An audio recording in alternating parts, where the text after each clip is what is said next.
Hi guys, this is Ranjit, and in this video I'll be answering the frequently asked questions and my thoughts about the Samsung Galaxy A8 Plus. And I have been testing this device for the last 2 days and I've noted down a lot of points about it. But before that, let me also answer some of the common questions that I was getting regarding this device. So let's go over them first. And these are my initial thoughts about the device after using it for about 2 days. So let's go over it. And this is by Sabar. He is asking, does it have a physical LED notification light? Yes, this phone does have a physical LED notification light over here, and as you can see, it also has that always on display, so that works. Actually, in terms of looks, it looks very similar to the Note 8, and the build quality is good. Again, I have already posted the unboxing video of this device, so you can also check out that for more info. And regarding the pricing, in India, this device is sold via Amazon India for rupees 33,000. So let's move to the next one, and this is by Mr. Bhargav. He's asking, which stabilization is there on this device, optical image stabilization or electronic image stabilization? Bhargav, the stabilization on this device is just electronic image stabilization. It does not have any optical image stabilization, and it's sort of disappointing because the rear facing camera in outdoor conditions was good, but in artificial conditions like this, it really struggles, and many of the pictures actually come out to be a little bit blurry because it does not have any optical image stabilization. Moving to the front facing camera, it has the dual camera setup. I'll talk about that later. So I would say in terms of camera department, this is more of a selfie centric phone, and it is surprising to see that Samsung ignoring the rear facing camera. Let's move to the next one.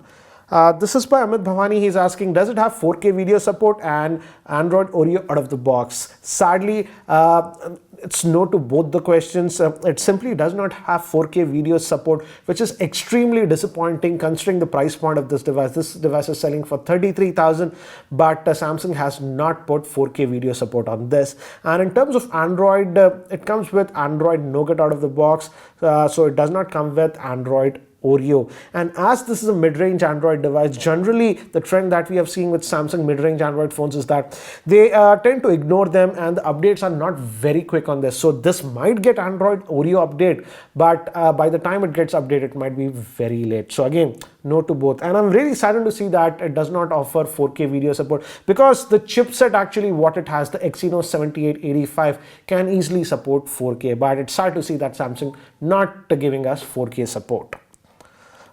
This is by Indral. He's asking, according to cameras, which one would be better, OnePlus 5T or the Samsung Galaxy A8 Plus? Please share your thoughts. I would definitely say that I would pick the OnePlus 5T over this one in terms of camera. That is specifically due to the rear facing camera. In artificial lighting conditions and indoor lighting conditions, I felt that the camera performance of the OnePlus 5T was better with the compared to this Galaxy A8 Plus. But when we move to the front facing camera, as this has a dual front facing camera, yes, the front facing camera is better on this one. But again, if you take a lot of pictures like a normal person with the rear facing camera, then the OnePlus 5T would give you better results. And it also has 4K video support, and with the OnePlus 5T with 4K also, if you walk around also, it has EIS. So the 4K footage was actually good. So my pick would be the OnePlus 5T. It's more practical. This is by Gaurav. He's asking, Samsung said that the Galaxy A8 Plus as the poor man's Galaxy S8. Is it true? Does it have all the inbuilt features which are present on the S8 or the S8 Plus? No, sadly, the S8 and the S8 Plus are still more premium devices compared to this one. Those have a lot more features. For example, the S8, S8 Plus have optical image stabilization, hence the rear facing camera is better, and it has proper 4K supports, and also the screen quality on the S8 and S8 Plus is Quad HD, whereas this, yes, it has that new screen aspect ratio 18:9, but it's not Quad HD, it's a full HD Plus display. So yeah, you simply cannot compare with that. S8 and S8 8 Plus are more superior products. I would certainly say that if your budget is not very tight, now you can get the Galaxy S7 in India for slightly lesser than this Galaxy A8 Plus. Yes, the Galaxy S7 does not have this new design of this A8 Plus, but in terms of practicality and the overall package, the Galaxy S7 is a better product compared to this Galaxy A8 Plus. So yeah, if your budget is tight, still the Galaxy S7 would make more sense compared to this A8 Plus. I hope that helps you. This is by Sayan. He's asking, do you think there'll be it will be a good competition to the Honor View 10 or the OnePlus 5T? Regards to every aspect, sadly no. This is a mid-range device, I would say, but it looks like the Note 8. So don't mistake it to be a flagship. I would say it's a good mid-range device, but you're paying a premium for it. But if you talk about the overall package and price to performance ratio, then definitely the Honor View 10 and even the OnePlus 5T do offer you a lot more compared to this Galaxy A8 Plus. This is by Hawk. He's asking, how is the build quality of the smartphone? Here I would give full marks to Samsung. The build quality is excellent on this. It feels very premium in the hand. And as I mentioned earlier, it looks like a Note 8 if you look at from a distance. And many people will mistake it for the Note 8. And in terms of build quality also, it is excellent. It has a metallic housing all over it. And it feels very nice to hold. In terms of build quality, it feels premium. So no compromises have been done there by Samsung. Next one is from Parmar. He's asking the odd position of the fingerprint sensor. Is it reachable with one hand? Sadly, no. And I mentioned about this even in my unboxing video, which I posted earlier. As you can see, the fingerprint scanner is here at the back. And when you hold the phone like this, your finger simply does not rest at that position. You have to adjust your grip a little bit for the fingerprint scanner. So it is still not in a very good position, I would say. But some of you have also asked about face unlocking. It does have face unlocking feature and I've enabled it. As you can see, this is the standby. And if I press the power button, it waits for a second and it can unlock with the face unlocking option. Obviously, the face unlocking option is not as secure as fingerprint, but the face unlocking works. Yeah, the fingerprint scanner could have been slightly lower. It would have been better. You have to stretch your finger a little bit. Now, moving to the next one. This is by Jason. He's asking, the Samsung Galaxy 8 Plus had the best camera in this price range? No, definitely no, I would say. You simply can't say that this one is having the best camera because the rear facing camera performance is actually not that good in artificial and low lighting conditions. For example, these shots I took in my office, and as you can see, they come out slightly blurry. That is the problem. Yes, in open outdoor shots, you can take some good shots, but when the lighting falls down, as it does not have optical image stabilization, I noticed you have to be extra careful. Otherwise, the pictures come out to be blurry. Also with the front facing camera outdoor, it performed very well, and it also has that portrait mode with the front facing camera. But I took some sample shots here in my office, and as you can see, they came out good, but many of the shots came out blurry, so I had to take them again. So again, in artificial lighting and low lighting conditions, the phone tends to struggle up quite a bit, so you have to be careful. So definitely not the best camera performance in this price range. This is by Gaurav, and also some of you were asking me about this.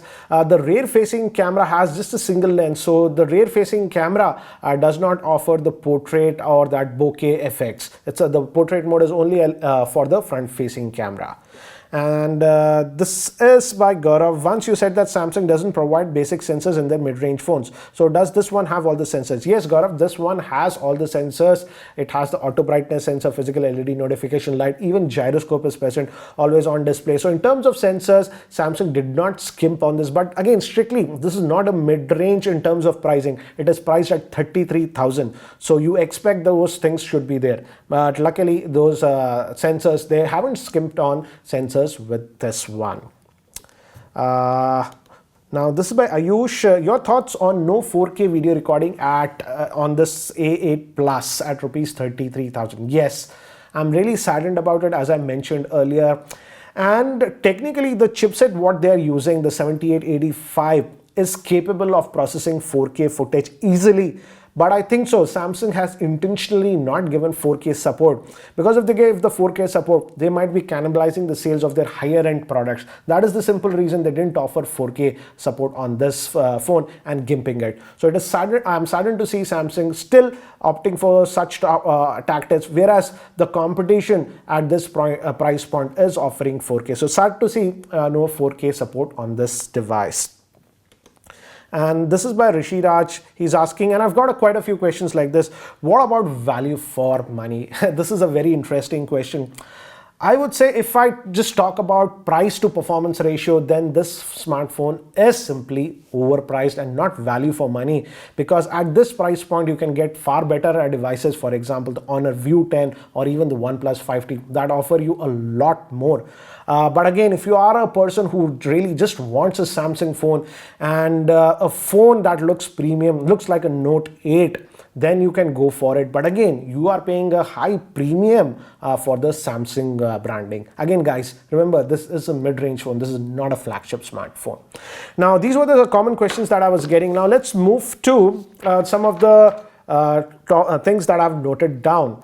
And first, let's talk about the speaker. If you've seen the unboxing video, the speaker is here at the top over here. And I was worried how would be the speaker's performance. And luckily, the speaker performance is actually good on this device. Let me try to actually show you one of my videos so that you can judge the, what do you say, let's play back the A8. Oh, let me skip this ad. 1 second, guys. Yeah, it's playing my video. Hi there, this is Ranjit, and in this video we'll be doing the unboxing and have a first look at the Samsung Galaxy A8. So as you can see, though it's just a single, let me mute it. So just a single speaker it has, but it is adequately loud. And the nice thing is that even when you're watching videos and stuff like this, when you're holding the phone, as the speaker is here at the top, you don't block it. So the speaker position is actually good and it is decently loud. I also took some speakerphone calls with this one and those were fine. Now moving to the screen quality, quite a few of you have asked me about the screen quality. It is not a Quad HD display like the Note 8 or the Galaxy S8, S7. It's a full HD plus display that they have put, but it's a Super AMOLED display and the quality of the display is actually good. I watched quite a bit of videos on this and I was just keeping it also on the desk and watching the videos. The viewing angles are good. So the display panel, I have no problems in terms of display panel, but definitely it's not a Quad HD display that you're getting. The face unlocking, as I told you, quite a few of you asked, that works, and you can enable the face unlocking with the combination of this fingerprint scanner. So for example, I've enabled the fingerprint scanner, but I also have the face unlocking. So if I just use the face unlocking feature also, that works. Now moving to the biggest thing that about this device is that Samsung is now concentrating on the selfie market, it looks like that, and I'm very, very puzzled about this because it has that dual front facing camera and it offers those portrait mode, but they have simply ignored the most important point about a camera, that is the rear facing camera. I don't know about you, but most people actually take lots of photos with the rear facing camera, and in this one the rear facing camera is not that great, I would say. It omits an important thing that is called optical image stabilization, and it also does not have any 4K video. So I'm slightly disappointed with the same considering the price point of this device. And now moving to the front facing camera, as I've told you, the front facing camera is good in outdoor lighting conditions. In artificial lighting conditions, you have to be a little bit careful, otherwise the pictures can come out to be blurry. But again, here also I'm slightly disappointed with Samsung because they have two cameras set up. But again, if you use the both, it's not very wide vision that you are getting. So yes, there is a software mode of selfie wide, but for that you have to just take a photo, hold the camera like this left and right, and it's sort of a gimmick. They should have gone with one wide lens and one regular lens for the front facing camera, but that's not the effect. The only effect that you are getting actually with the front facing camera is that bokeh effect, and that works. So you're essentially, I would call this a selfie centric smartphone. And now to sum it up, I would say what I liked about this device, what I didn't like about this device. The first thing that I really liked about this device is the styling and the build quality. From a distance, it looks like a Note 8. The build quality is great. But again, don't mistake this for a flagship smartphone. This is a mid-range smartphone, but I frankly felt that the rear-facing camera could have been a lot better considering the price point of this device. So I would say you can go with this device, but again, you are paying quite a bit of premium for the Samsung branding. This smartphone might be a person for whom they really want a Samsung smartphone and a really stylish smartphone, then you can go for it. But again, do remember, you are paying quite a bit of premium for the same. So guys, this was a FAQ video for the Samsung Galaxy A8 Plus. If you are still not subscribed to my YouTube channel, hit that subscribe button. Thanks for watching. This is Ranjit and I hope to see you in my next video. Take care.